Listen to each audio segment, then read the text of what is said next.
And, and I'm open to, the dangers and all the other stuff that they would throw out there.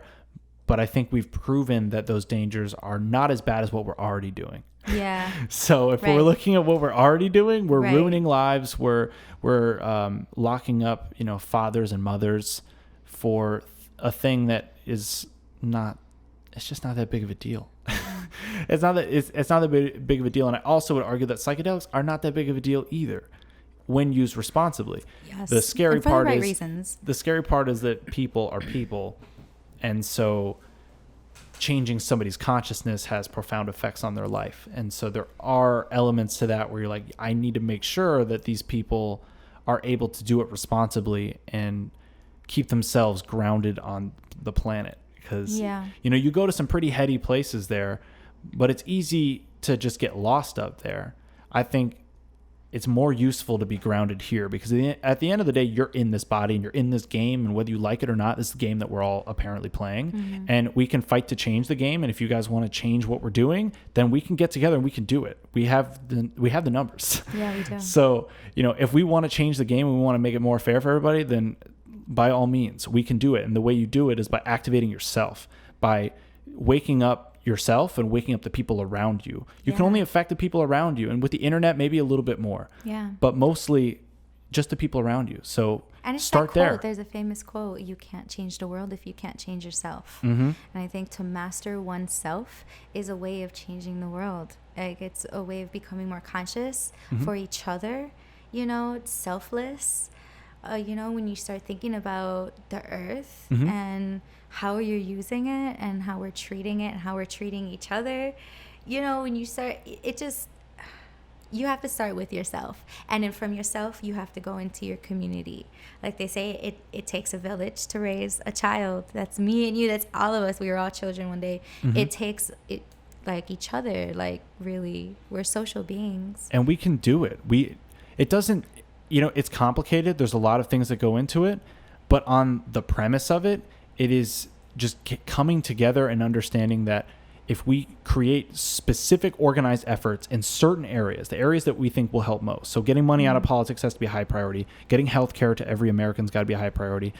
Investing back into our infrastructure instead of spending it overseas in wars that we don't even want to be in. Education. Yeah, education is part of that reinvestment as well. And the arts. And ideally, yes, investing more in the arts. And also, don't you want, we're America, right? Don't we want to be number one in a bunch of shit? Because we're not anymore. So, it'd be cool, I think, just from the American, Team America, fuck yeah. If you want to appeal to that thing, don't you want to have the best fucking roads, the best transportation of any country? The best futures for our children. Yeah, the best futures, the best technology, the best assistance for people. I mean, this country is already a great country. There's a lot of awesome things about it. The DNA of it has a lot of good things to it. Yeah. But we got to bring it to the digital age. Yeah. And there are some changes we could easily make with these computers that we could do quickly. One thing on our pro-America right now, one thing that I think is beautiful about America is the diversity in people that it's brought here. It's the one, there's other places, in the UK and other major cities in the world that are very diverse.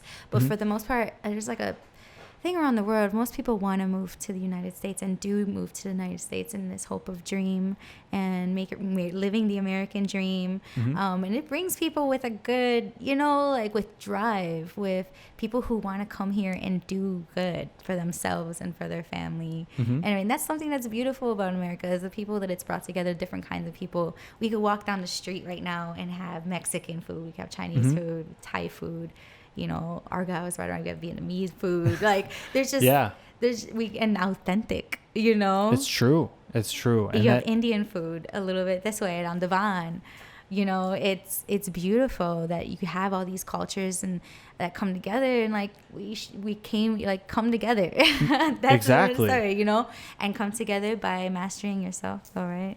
That's the only way to do it, because there are so many big things that are larger than us that you can't think about. It's almost too much, Yeah. And so it's worth investing time in the things that you can actually invest your time in. So maybe some causes, you're just there and vote, and that's fine. And other causes, you're there because you're at the fucking rally and you're protesting. That's fine too. Maybe you're catering the food for the protesters, whatever the thing is. It doesn't have to be the front lines, Yeah. We're not necessarily asking you to do that, but it's to come support the people in any way that we can. So if there's any law that is about to be voted in, then calling the congressman and letting them know, hey, we really need this. This is going to help us in this way, et cetera. If we're competing against lobbyists, then we need to play the game better than them. And the only way to do that is our sheer number, we have the numbers. We have it. We got the numbers. We got the internet. We can coordinate it. That is that rich 1%, right? That means that there's 99% of the rest of us. They're all getting screwed. Able to work together, though, and build jobs for ourselves and new infrastructures if we have to, and it's possible. I really do think so too. But so for me, I can only speak for myself, and for myself in betterment for the world and for the community. I'm trying to better myself, and by doing that, I think marijuana has helped me.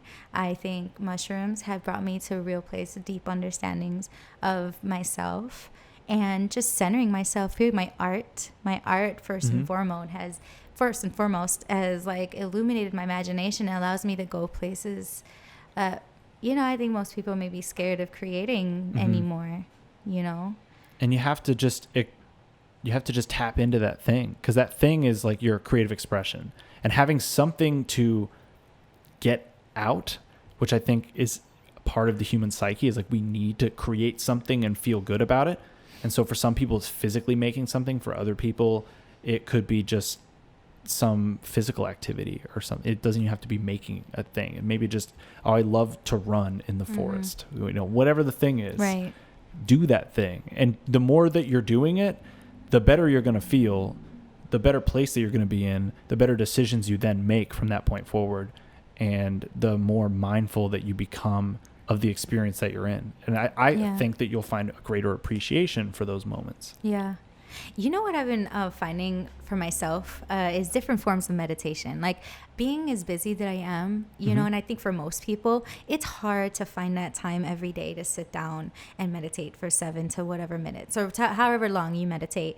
It's hard. So I've been finding myself kind of automatically meditating in other ways, like riding my bike, for example. If I'm on my bike and I'm on a lakefront path and it's an open field, I meditate. It's a weird thing where it's I channel ideas and just I process certain situations and certain thoughts different. And I don't know. I think just that even when I'm walking, say I take the longer route, and I just, instead of taking a bus, I'll walk, in that short period of time where I'm walking, I'm finding myself kind of finding my own little meditative ways to balance myself, to clear my thoughts, to not be stuck in my phone, Yeah, like a walking meditation. Yeah, that's a real thing. It is such a real thing. And I enjoy taking the headphones out.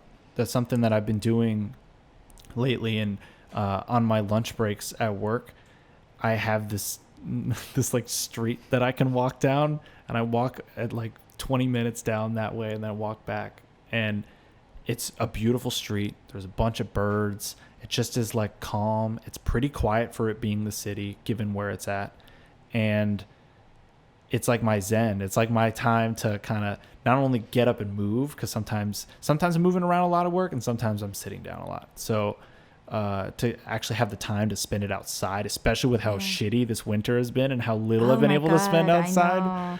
I guess it's it actually sums up to doing things with intention, right? Just having the intention of having that peaceful moment, because it's not easy to find sometimes in the everyday life. Just the finding that peace. You want the time in a tree. Yeah.